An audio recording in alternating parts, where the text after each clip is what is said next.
शुरुआत करेंगे इस वक्त की बड़ी ब्रेकिंग न्यूज के साथ। सुप्रीम कोर्ट में आज दूसरे दिन वक्फ कानून को लेकर सुनवाई जारी है। ये बड़ी खबर आपको बता रहे हैं, ये बड़ी अपडेट आपको दे दें। याचिकाकर्ताओं को विशेष मामले के रूप में 2013 के अधिनियम को चुनौती देने के लिए जवाब दाखिल करने की अनुमति दी जाती है। सुनवाई से जुड़ी हर एक अपडेट जो है वो सामने आ रही है। खबर पर और अधिक अपडेट के साथ हमारे सहयोगी, हमारे लीगल एडिटर आशीष सिन्हा हमारे साथ जुड़े हुए। आशीष, अभी लाइव अपडेट क्या कुछ मिल रही है? देखिए, सुप्रीम कोर्ट ने अंतरिम आदेश सुना दिया और हमारे साथ प्रदीप यादव जी हैं, याचिकाकर्ता के वकील।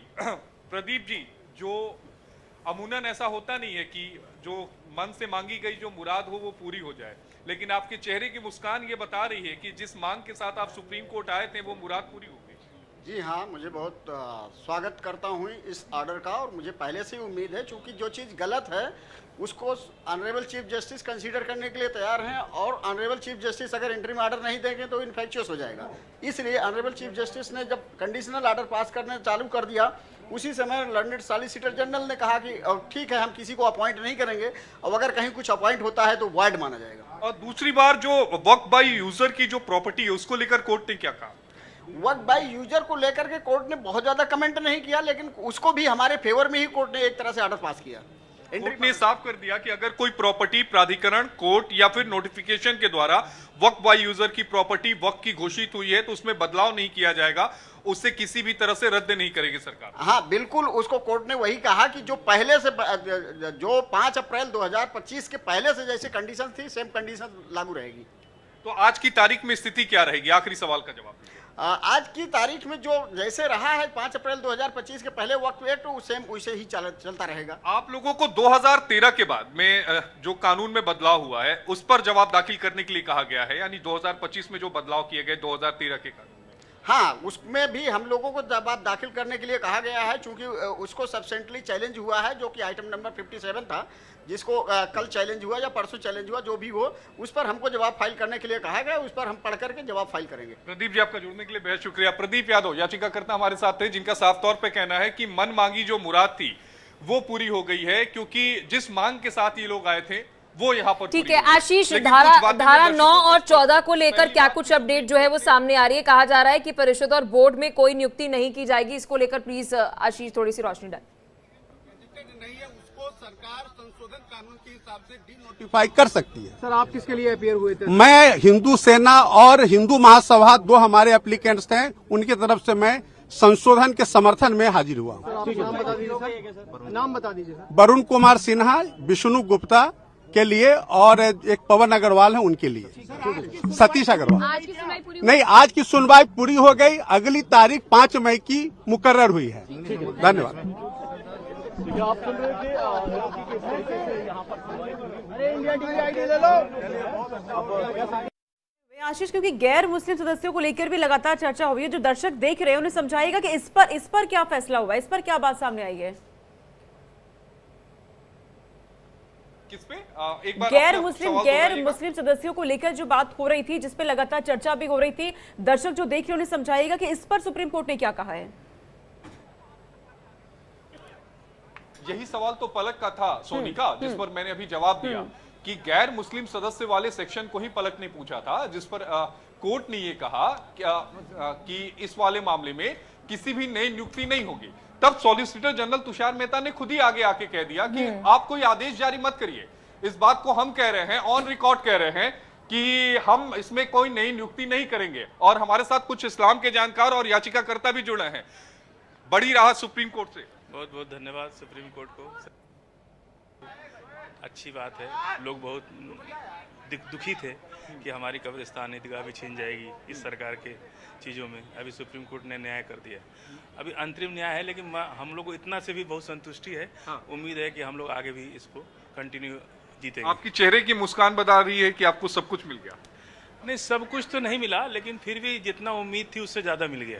उम्मीद से ज़्यादा मिला। उम्मीद से ज़्यादा मिल गया। और सुप्रीम कोर्ट के प्रति जो लोगों के में एक नाराज़गी थी, और जिस तरह से सरकार ने सुप्रीम कोर्ट को दबाव बनाने की कोशिश किया। किरण रिजिजू ने कहा कि सुप्रीम कोर्ट को दखल न दे। अगर एक मंत्री को ये नहीं पता कि सुप्रीम कोर्ट की एक बेंच मॉनिटरिंग करती है पार्लियामेंट की कार्रवाई की, कि सब कुछ वहाँ अकॉर्डिंग टू लॉ हो रहा है कि नहीं हो रहा, जब आपको ये नहीं पता कि सुप्रीम कोर्ट की एक बेंच पूरी तरह से पार्लियामेंट को कवर करती है और वहाँ जितनी भी कार्रवाई होती है सबको मॉनिटरिंग करती है कि सब कुछ अकॉर्डिंग टू लॉ हो रहा है कि नहीं आ रहा है। तो सुप्रीम कोर्ट को डरवाने की कोशिश कर रहे हैं, दबाने को। हम लोग किरण रिजिजू की बात से डरे हुए थे कि कहीं दबाव में न ले लें सुप्रीम कोर्ट, लेकिन सुप्रीम कोर्ट ने निष्पक्ष किया है।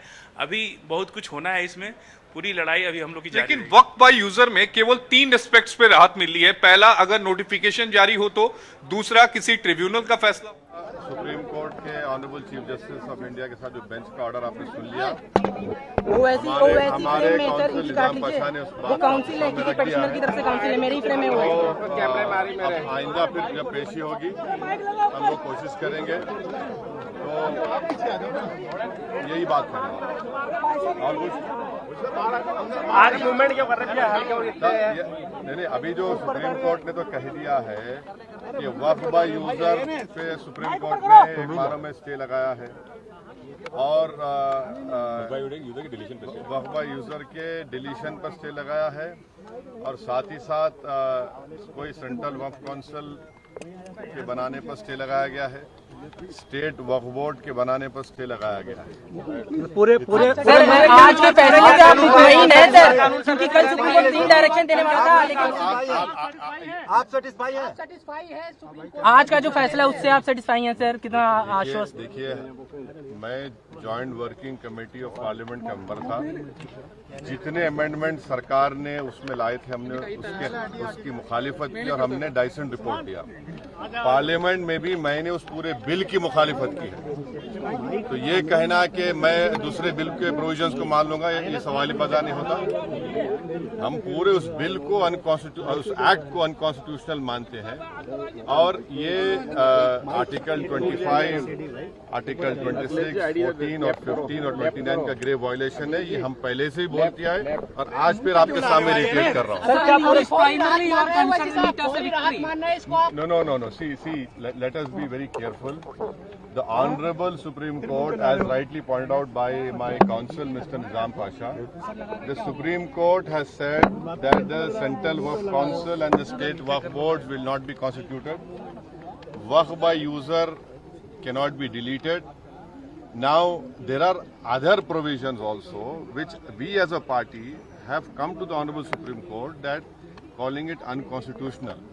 Now, whenever it will be heard, our counsel, Mr. Nizam Pasha, on behalf of me, will be arguing it.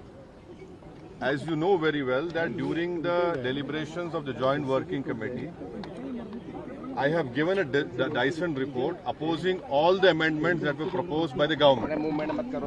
And during the debate in the Parliament on the consideration or passing of that bill, I have opposed each and every amendment. I have called it unconstitutional. I still call this law as unconstitutional, as violating the fundamental rights of Article 14, 15, 25, 26 and 29. So our legal battle will continue to ensure that this act, against this act will continue. देखिए, सवाल देखिए, आपको पूरे उस कानून को समझने की जरूरत है। अब 5 साल का मुसलमान प्रैक्टिसिंग रहेगा, 5 साल प्रैक्टिसिंग मुसलमान का तो रहेगा। अब उसको कौन डिसाइड करेगा? अब कोई महिला है, उसको कौन डिसाइड करेगा? तो ऐसे कई उसमें जो अमेंडमेंट्स के जरिए लॉ बनाया गया है, हम उसके आज भी मुखालिफत कर रहे हैं और कल भी अपोज करते रहेंगे और लीगली हम सुप्रीम कोर्ट ने चैलेंज किए। हम उसको उन तमाम चीजों को violation of the fundamental rights मानते हैं। Thank you. तो देखिए, ओवैसी को आप सुन रहे थे। आशीष, देखिए, वक्फ बाय यूजर की अभी भी चर्चा जो है वो हो रही है। सुप्रीम कोर्ट ने 3 प्रावधानों पर रोक का प्रस्ताव जो दिया है, उस पर मैं चाहती हूँ अब विस्तार से दर्शकों को एक बार जानकारी दीजिए। आशीष, आप तक अगर आवाज पहुंच रही हो तो। ये कर लेते। आशीष, आपको हमारी आवाज मिल रही है? जी पलक जी। आशीष, सुप्रीम कोर्ट ने 3 अनस भाई हैं। अनस भाई, जैसा आसान से 1 मिनट मैं जी, आता जी, हूं। जावेद साहब के एडवोकेट हमारे साथ हैं, किशनगंज के सांसद कांग्रेस के, जिन्होंने सबसे पहली याचिका सुप्रीम कोर्ट में दाखिल की थी। अनस भाई, आसान से शब्दों में समझाइए कि कोर्ट का आदेश क्या कह रहा है। देखिए, कोर्ट का आदेश ये कहता है कि जो अमेंडमेंट के बाद आया कि नॉन मुस्लिम्स का इंक्लूजन होगा अपॉइंटमेंट में वक्फ काउंसिल ऑफ वक्फ बोर्ड्स में, उस पर स्टे लग गया है अगली डेट तक। साथ ही साथ जो वक्फ व यूज़र जो नोटिफाइड और रजिस्टर्ड है उनका कैरेक्टर नहीं बदला जाएगा। ये एसजी की सॉलिसिटर जनरल के स्टेटमेंट के बिना पे कहा गया है, उनके स्टेटमेंट को रिकॉर्ड करते हुए कहा गया है। तो ये एक तरह से हम अपनी जीत मानते हैं इंटरिम तौर पे, और हमें उम्मीद है कि जब थ्रेड बेयर रीडिंग होगी आगे की हियरिंग पे, जब वो अपना रिस्पांस दाखिल होगा, हमें और ज़्यादा स्टे मिलने की उम्मीद है और प्रोविजंस पे भी स्टे पे हम डिस्कशन होगा। लेकिन अगर कोई प्रॉपर्टी नोटिफाइड नहीं है वक्फ बाय यूजर की, फिर उस स्थिति में क्या होगा? देखिए, ऐसे यूपी और बाकी कई स्टेट्स में जो पहले भी जितनी वक्फ बाय यूजर प्रॉपर्टीज थी ज़्यादातर रजिस्टर्ड हो गई हैं। उसका बहुत बड़ा रैमिफिकेशन हमको होता अभी नहीं दिख रहा है। अगर कोई ऐसी प्रॉपर्टी है जिसका कैरेक्टर चेंज होता है मीनवाइल, तो कोर्ट अप्रोच कर सकते हैं। नहीं, लेकिन आज की तारीख में सरकार के पास ये अधिकार तो है ना कि अगर वो नोटिफाइड प्रॉपर्टी नहीं है और अगर ट्रिब्यूनल का आदेश नहीं है तो वो उसके कैरेक्टर को चेंज कर सकती है। एज ऑफ नाउ वो राइट है। वो राइट है, बिल्कुल। इस आदेश को आप कैसे देखते हैं, एक बड़ी राहत के तौर पर? जी, ये बहुत बड़ी राहत है। देखिए, कॉन्स्टिट्यूशनल चैलेंजेस में इंटरिम स्टे मिलना बहुत मुश्किल होता है, बहुत रेयरिटी है। तो अगर कोर्ट ने इसका संज्ञान लिया है, एक इंटरिम स्टे दिया है, तो इसका ये मतलब है कि कोर्ट ने समझा है कि कुछ चीज़ें हैं जो गड़बड़ है, और कोर्ट ने आज वो बात कही भी कि कुछ चीज़ें हैं बहुत अच्छी हैं, कुछ चीज़ें हैं जिनका कोई सेंस नहीं बनता है। तो उस पर आगे फैसला आएगा, उस पर आगे बहस होगी, और हम सरकार आज डिफेंसिव मूड में नजर आ रही थी, ऑफेंसिव नहीं थी शुरुआत से ही।